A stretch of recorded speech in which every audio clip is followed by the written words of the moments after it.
ख्वाब वॾा वसीला घटि, हौसला अफ़ज़ाईअ जो फ़ुक़दान, मुक़ाबिलो सख़्तु ऐं अक़रबा परवरीअ वारो समाज।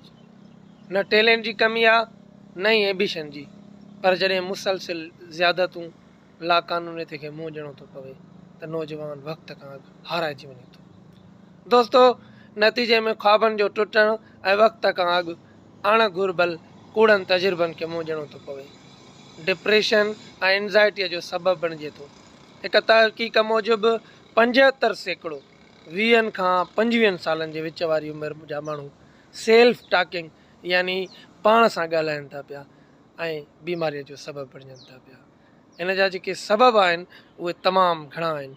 सभ खां पहिरियों अगरि मां चवां त वालिदेन जे ध्यान खां आजाई, सोच सम्झ खां सवाइ खयल क़दम, एहसास कमतरी ऐं एहसास बरतरीअ में घुरिबल वक़्तु या वक़्त जो तदारुक न हुजणु, मोबाइल फ़ोन जो घणो इस्तेमालु या राति जो देरि ताईं उजाॻो, तालीम खां दूरी, वॾनि जी नसीहत जे खां यानी कन टार करणु वग़ैरह वग़ैरह आहिनि। इन लाइ पंहिंजो ख़्यालु कयो, पंहिंजे बचड़नि जो ख़्यालु कयो, उन्हनि खे सिधे रस्ते ते आणियो।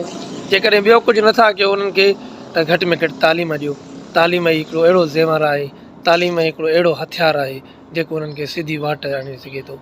दोस्तो, हिकु शख़्स जी तालीम पूरे मुआशिरे खे सुधारे सघे थी ऐं हिकु शख़्स जी जहालत मुआशिरे खे बिगाड़ण जो सबबु बणिजी सघे थी। पंहिंजो ख़्यालु रखंदा, अल्लाह निगहबान।